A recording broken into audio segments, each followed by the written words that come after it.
Today we are going to start light for class 10. Class 10 के लिए जो light है ये 100 में 100 लाने के लिए हम लोग ये तैयारी कर रहे हैं और आज ये लाइट का मैं सिर्फ इंट्रोडक्शन वाला पार्ट में आपको दे रहा हूं और इसके बाद हम लोग इसके बाद के पार्ट में हम लोग रिफ्लेक्शन और रिफ्रैक्शन ये सब पढ़ेंगे, बाकी चीजों को पढ़ेंगे। सिर्फ आज लाइट के इंट्रोडक्शन से रिलेटेड जो सवाल है उसी की तरफ हम लोग ध्यान देते हैं। चलिए, हमारे पास सवाल क्या है लाइट से कि ऑप्टिक्स क्या है, कोई पूछ दे तो branch of physics which study light and its phenomenon। Light से जुड़े हुए जितनी घटनाएं होती है और लाइट से वो सब को हम लोग पढ़ते हैं ऑप्टिक्स में, वही ऑप्टिक्स है। और लाइट क्या है भाई, तो लाइट इलेक्ट्रोमैग्नेटिक वेव है। इलेक्ट्रोमैग्नेटिक वेव है जिसमें एनर्जी होता है और जो सेंसेशन ऑफ विजन, जो हमको देखने की क्षमता को जो है जागृत करता है। अंधेरे में हम कुछ नहीं देखते हैं, किसी भी ऑब्जेक्ट को नहीं देख सकते हैं, यही वह है लाइट जो हम जिसके कारण हम किसी भी ऑब्जेक्ट को देख सकते हैं। यही वह, अगर ये नहीं होता तो हम किसी को देख नहीं सकते, चाहे कितनी भी अच्छी मेरी आंखें होती। ठीक है, तो समझ लीजिए कि इलेक्ट्रोमैग्नेटिक वेव है जिसमें एनर्जी होता है और ये सेंसेशन ऑफ विजन को प्रोड्यूस करता है और यही इसीलिए इसको लाइट कहते हैं। चलिए देखते हैं कि मीडियम किसको कहते हैं। ये सब टर्म आपको मिलेंगे बीच बीच में, इसीलिए हम सब इन टर्मों को मैं सुलझा दे रहा हूं पहले कि सब्सटेंस जो डिटरमिन करता है प्रोपेगेशन ऑफ लाइट, जो लाइट को प्रोपेगेट करने के लिए जो मीडियम होते हैं उसी मीडियम को हम लोग क्या कहते हैं, मीडियम कहते हैं। जो लाइट को प्रोपेगेट करे, वे चीज जो लाइट को प्रोपेगेट करे उसको हम लोग मीडियम कहते हैं। मीडियम हमारे तीन तरह के लोग हैं मीडियम में, एक ट्रांसपेरेंट है, ट्रांसलूसेंट है और ओपेक है। तो ट्रांसपेरेंट वो है जो लाइट को अपने से इस पार से उस पार जाने देता है। तो ये इजीली जो है सो कि इस पार से उस पर लाइट आसानी से चला जाता है, इनसे होकर लाइट आसानी से चला जाता है, जैसे ग्लास है, वाटर है।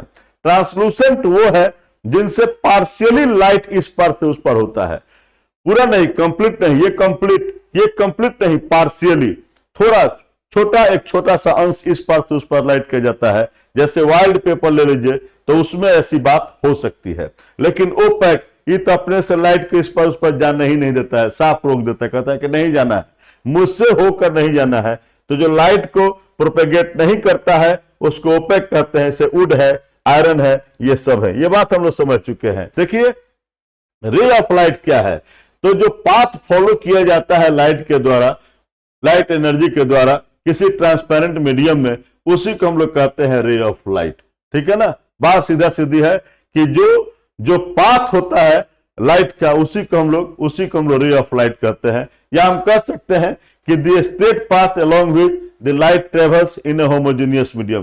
किसी भी होमोजेनियस मीडियम में जो स्ट्रेट पाथ होता है जिससे लाइट जाता है उसी को हम लोग रे कहते हैं। लेकिन एक खेल शुरू हो गया लाइट में, डिफ्रैक्शन। मैंने देखा कि डिफ्रैक्शन देखते हैं तो ये थ्योरी हमारा चेंज हो जाता है। हम जानते हैं कि लाइट स्ट्रेट चलता है, लेकिन जब डिफ्रैक्शन होता है तो स्ट्रेट नहीं होकर ये थोड़ा सा तिरछा हो जाता है। कब रे भाई, तो किसी भी छोटा एक ओपेक ऑब्जेक्ट लेते हैं जब, और जब लाइट को हमको इसे ले जाते हैं तो लाइट यहां से सीधे नहीं जाकर इसको ऐसे से ऐसे निकलना शुरू करता है, यहां सीधा नहीं जा रहा है। तो इसी को हम लोग कहते हैं डिफ्रैक्शन ऑफ लाइट। कि if an opaque object on the path of light becomes very small, light tendency है टू बेंड अराउंड इट, इसको चारों तरफ से बेंड करता है और सीधे नहीं जाता है, और इसी इफेक्ट को हम लोग डिफ्रैक्शन ऑफ लाइट कहते हैं। जब आपसे कोई पूछ ले कि डिफ्रैक्शन ऑफ लाइट क्या है तो हम आसानी से ये बात बता सकते हैं कि जब कोई ओपेक ऑब्जेक्ट लाइट के पाथ में आता है और तो वो बहुत छोटा हो जाता है और लाइट उसकी टेंडेंसी उसके चारों तरफ से क्या कर लेता है, घेर लेता है, और ऐसी स्थिति में वो स्ट्रेट नहीं जाता है, और इसी घटना को, इसी फेनोमेनन को हम लोग डिफ्रैक्शन ऑफ लाइट कहते हैं। क्लियर हुई ये चीजों से। अब देखिए एक बात बताते हैं, बीम क्या है रे भाई। तो बहुत सारा लाइट जब मिलता है तो उसको जो है सो कि बंच ऑफ रे लाइट करें, बहुत सारे रे एक साथ मिलते हैं, तो यानी कि बंडल ऑफ रे कहिए या बंच ऑफ रे कहिए, इसी को हम बीम कहते हैं। तो बीम भी हमारा तीन प्रकार का है, एक कन्वर्जेंट है, डाइवर्जेंट है और पैरेलल बीम है। जब कन्वर्जेंट होगा तो लाइट आकर एक ही जगह पर आकर मिलता है, ठीक है ना, इसको कन्वर्जेंट बीम कहते हैं। और डाइवर्जेंट होगा तो डाइवर्जेंट मतलब एक ही पॉइंट से कितने तरफ जा रहा हो, ठीक है, तो इसको डाइवर्जेंट कहते हैं। और पैरेलल देखिए एकदम पैरेलल में जा रहे हो तो इसको पैरेलल बीम कहते हैं। तो 3 प्रकार के मुझे बीम भी दिखाई दे दिया। अब चलते हैं जरा देखते हैं कि लाइट का कैरेक्टरिस्टिक्स क्या है।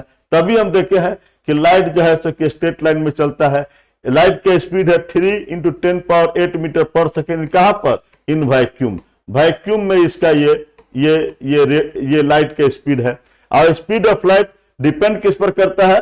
तो ये मीडियम पर डिपेंड करता है। एयर में जाएगा तो वैक्यूम का अलग होगा, एयर का अलग होगा। वाटर में इसका चाल बदल जाएगा, इसका ग्लास में चाल बदल जाएगा, इसका मीडियम के अनुसार इसका चाल बदलते रहता है, ठीक है। और लाइट जो है रिफ्लेक्शन दिखाता है, रिफ्रैक्शन दिखाता है, इंटरफेरेंस दिखाता है, डिफ्रैक्शन, ये सब टॉपिक हम लोग अलग अलग पढ़ते हैं। आपके क्लास में रिफ्रैक्शन, डिफ्लेक्शन, डिफ्रैक्शन ये सब हम लोग पढ़ेंगे। चलते हैं, हम लोग देखते हैं कि ये मेरे पास है कि लुमिनस ऑब्जेक्ट किसको कहते हैं?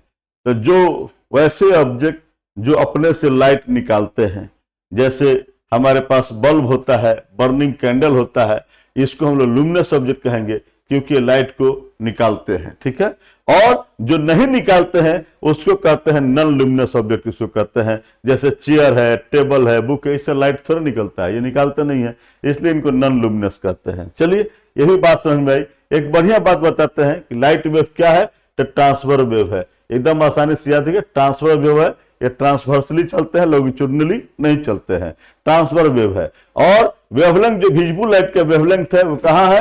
400 से 700 नैनोमीटर। एंगस्ट्रम में कहना हो तो हम कह सकते हैं 4000 एंगस्ट्रम से लेकर 7000 एंगस्ट्रम तक हम लोग इसकी बात कह सकते हैं, ठीक है। तो एंगस्ट्रम में बताए या नैनोमीटर में हम लोग इसको बता सकते हैं। मुझे आशा है कि एक छोटा सा इंट्रोडक्शन जो था लाइट से रिलेटेड, जो क्वेश्चन छोटी छोटी आती हैं हमारे एग्जाम में, वो हम लोग यहाँ पर डील कर लिए हैं। इसके नेक्स्ट एपिसोड में हम लोग रिफ्लेक्शन के बारे में पढ़ते हैं। मिलते हैं नेक्स्ट एपिसोड में। Thank you.